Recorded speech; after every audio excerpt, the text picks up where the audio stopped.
मस्त कबीरा गाए जीवन का राग सुनाए। मन मस्त कबीरा गाए जीवन का राग सुनाए।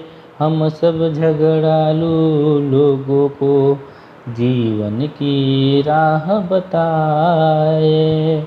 अरे मस्त कबीरा गाएगा जीवन का राग सुनाएगा। मन मस्त कबीरा गाएगा जीवन का राग सुनाएगा।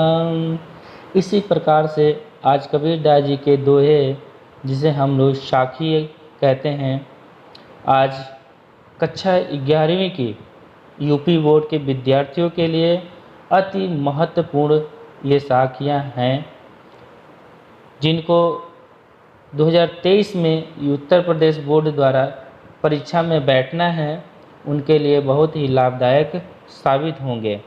आइए हम लोग चलते हैं पहले दोहे में। देखिए किस प्रकार से इसको कबीरदास जी ने अपने विचारों में इसको लिखा है। आइए देखते हैं इसका अर्थ।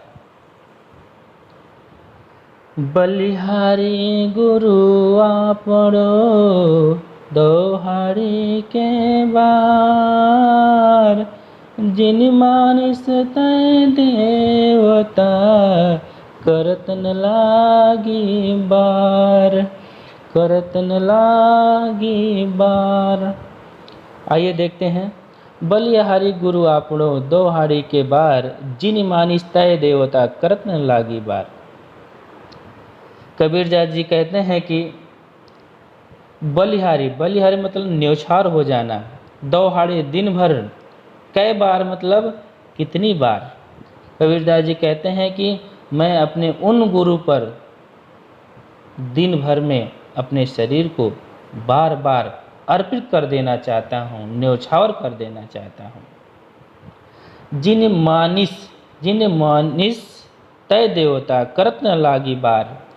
जिन्होंने मुझको अविलंब मनुष्य से देवता बना दिया, जिन्होंने मुझको अविलंब मनुष्य से, मानिस मतलब मनुष्य, तय देवता मतलब मनुष्य से देवता बना दिया, अर्थात अपने ज्ञान द्वारा मुझको मनुष्य से देवता बनाने में, करत न लागी बार, बनाने में, मनुष्य से देवता बनाने में जिन्हें जरा भी देर नहीं लगी। आते हैं दूसरे दोहे में आते हैं।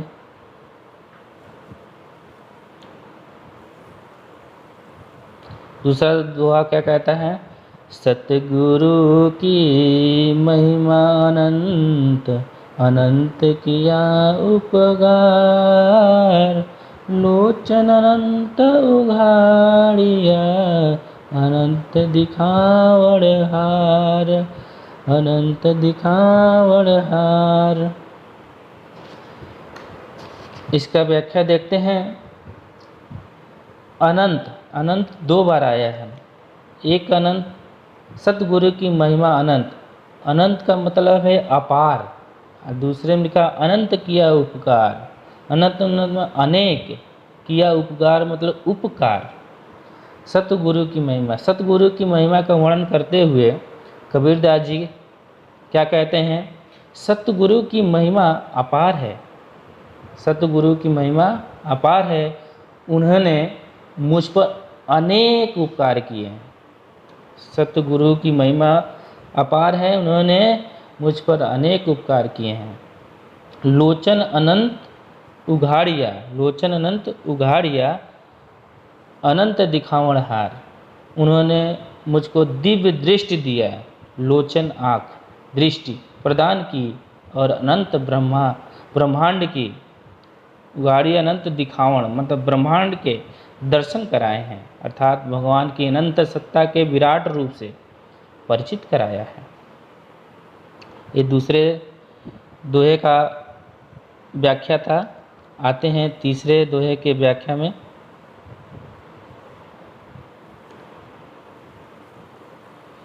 तीसरे दोहे में आते हैं। दीपक दिया तेल भरी, बाती दई अघट, पूरा किया बिसाहुड़ा, बहुरी न आवे हट, बहुरी न आवे हट। तीसरे का व्याख्या देखते हैं। दीपक दिया तेल भरी।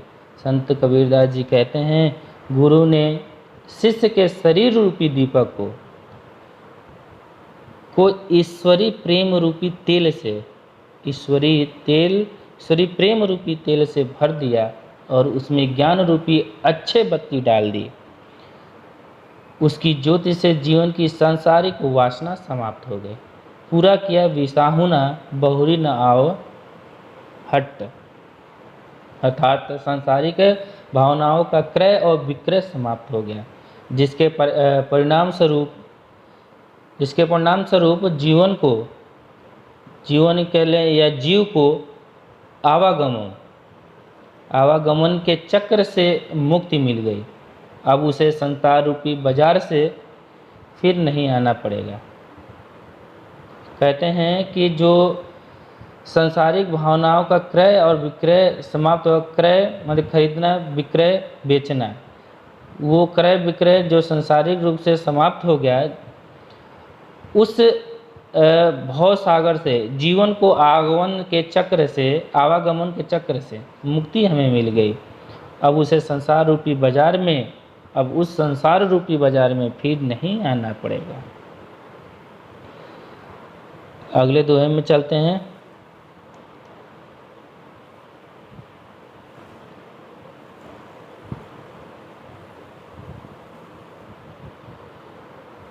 अगला दोहा देखते हैं।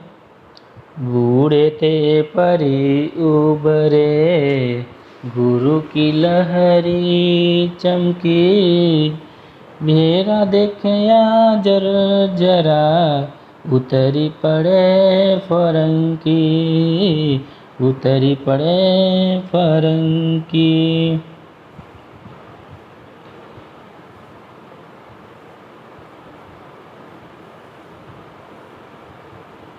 आइए इसको देखते हैं। बूढ़े थे पर उबरे, गुरु की लहरी चमकी, भेरा देखा जर्जरा, उतरी पड़े रंग की। गुरु कृपा का वर्णन करते हुए कबीरदास जी कहते हैं, गुरु की कृपा का जो महत्व होता है उसको कैसे वर्णन किए हैं कबीरदास जी। हम तो भव सागर में डूब ही गए थे, बूढ़े थे पर उबरे, हम तो भव सागर में डूब ही गए थे, गुरु की लहरी चमकी, इतने में ही गुरु की ज्ञान लहर चमक उठी। गुरु की लहरी चमकी, इतने में गुरु की ज्ञान लहर चमक उठी।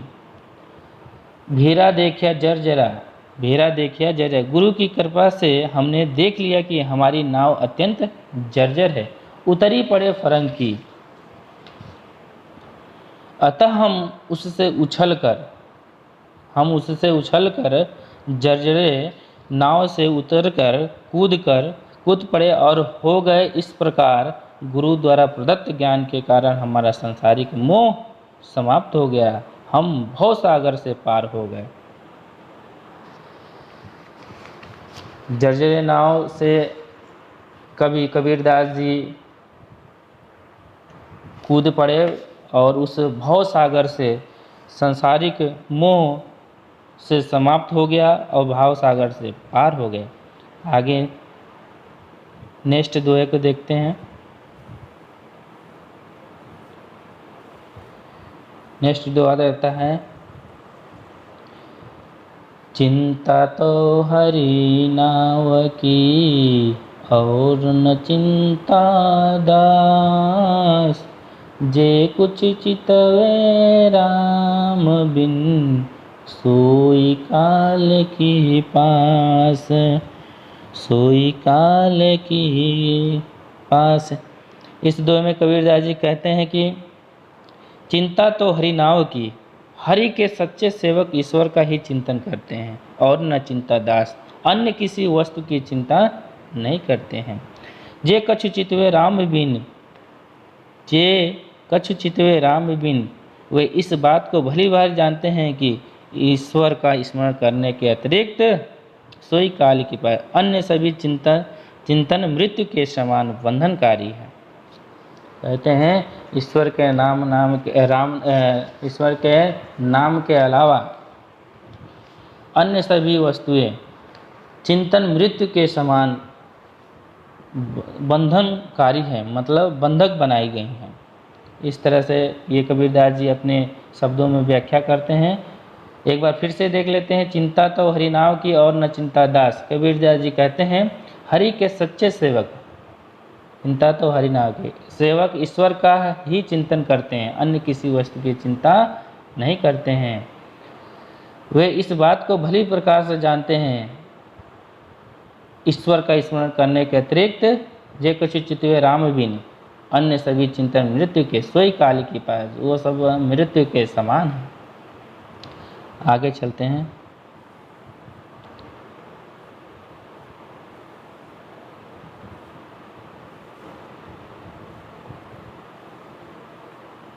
आगे देखते हैं।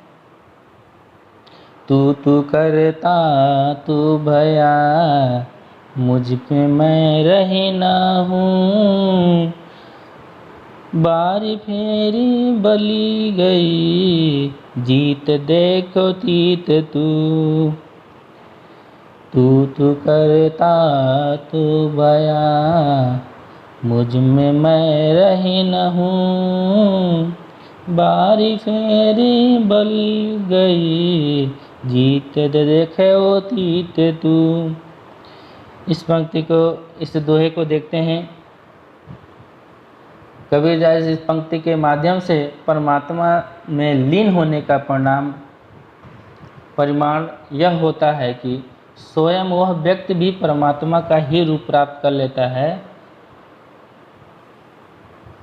देखिए कैसे करते हैं।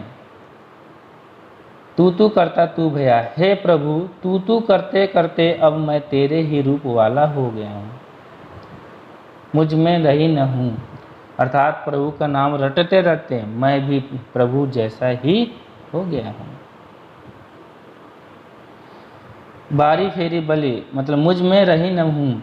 परमात्मा में लीन हो जाने के कारण मेरा सारा अहंकार समाप्त हो गया। मैं रही न हूँ मतलब मैं शब्द बहुत ही अहंकार शब्द से जुड़ा है। परमात्मा में लीन हो जाने के कारण मेरा सारा अहंकार समाप्त हो गया। बारी फेरी बल गई, जीत देखो तीत तू। परिणाम स्वरूप मेरे लिए जन्म मरण का चक्र भी समाप्त हो चुका है। परिणाम स्वरूप मेरे जन्म मरण का चक्र भी समाप्त हो चुका है। जीत देखो तीत, अब मैं जिधर देखता हूँ उधर तू दिखाई देता है। कहने का तात्पर्य है कि प्रभु का स्मरण करते करते भक्तों ने परमात्मा का ही रूप प्राप्त कर लिया है। अब उसे संसार में चारों ओर परमात्मा के ही दर्शन होते हैं। आइए आगे के दोहे में चलते हैं। 7वां दोहा क्या कहता है।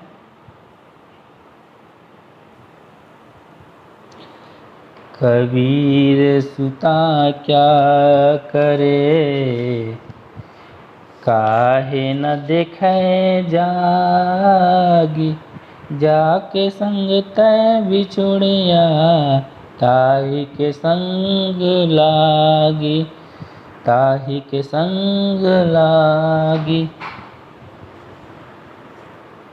इस दोहे में कबीरदास जी ने सांसारिक मोह त्यागने की चेतावनी दी है। कबीर सुता क्या करे काहे न देखे जाके। वह कहते हैं कि हे जीव, तू मोह मुद्रा में पड़ा हुआ क्या कर रहा है। कबीर सुता क्या करे, अर्थात तू मोह निद्रा में क्यों पड़ा हुआ है। काहे न देखे जागे, तू जाग कर वास्तविक तथ्यों को क्यों नहीं देखता है। तू ज्ञान का प्रकाश प्राप्त करके अपने दुखों का भगवान से निवेदन क्यों नहीं करता है। जाके संग तय बिछुड़िया, अरे जीवात्मा, तू ज्ञान के कारण जिस ब्रह्मा से अलग हो गया है, ब्रह्म से अलग हो गया है, ताही के संग लागे, अब उसी को प्राप्त कर अर्थात जीवात्मा का परमात्मा से मिलन करा दे। कितने सरल शब्दों में इसका व्याख्या किया गया। बच्चों, आशा है कि आप लोग को अच्छे से समझ में आ रहा होगा। अगर किसी प्रकार से कोई त्रुटि हो तो उसमें कमेंट्स बॉक्स में अवश्य लिखें, जिससे आगे के वीडियो में उसको अच्छे से व्याख्या किया जाए, उसको अच्छे से बताया जाए। और अगर स्पीड ज़्यादा हो या स्पीड धीमी हो तो उसके लिए भी आप लोग कमेंट्स करें। आगे के देखते हैं। कैसो कही कही कुकियोए ना सोइए असरार, राति दिवस कै कुकड़े कबहू लगे पुकार, कबहू लगे पुकार। आइए इस दोहे में देखते हैं। कबीरदास जी भगवान का स्मरण करने पर बल दिया गया है और उनका विश्वास ही लगातार भगवान का नाम स्मरण करने से कभी न कभी ईश्वर को प्राप्त करने की सफलता अवश्य मिलती है, ऐसा इसमें कहा गया है।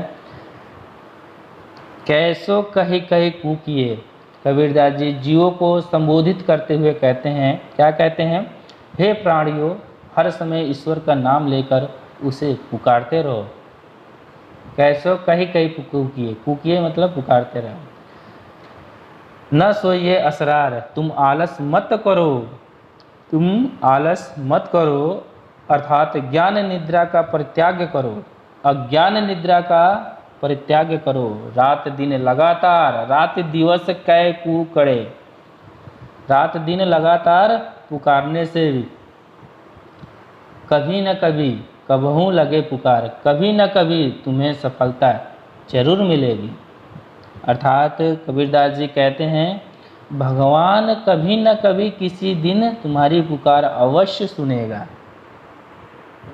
कबीरदास जी बताए हैं कि आपको भगवान का, परमात्मा का नाम रटिए, अज्ञान की निद्रा से उठिए, उठकर रात दिन लगातार पुकारने से कभी न कभी, भगवान का नाम रटने से, पुकारने से कभी न कभी आपकी बात को वो जरूर सुनेंगे। अर्थात भगवान न कभी कभी किसी दिन तुम्हारी पुकार को अवश्य सुन लेंगे। आइए आज का इतना ही। 8 दोहे आज हुए हैं, ये भाग 1 है। भाग 1 में 8 दोहे को लिया गया है। 8वें दोहे के बाद 9वें दोहे से भाग 2 में इसको लिया जाएगा। और जो भी इसमें त्रुटियां हों बच्चों कमेंट्स में लिखते रहिएगा, बताते रहिएगा। वीडियो तेज़ है या धीमे है, उसकी स्पीड बढ़ानी है या घटानी है, उस पर आप लोग कमेंट ज़रूर करें। आगे के वीडियो के लिए बहुत जल्द भाग 2 साखी का लेकर आते हैं। तब तक के लिए धन्यवाद।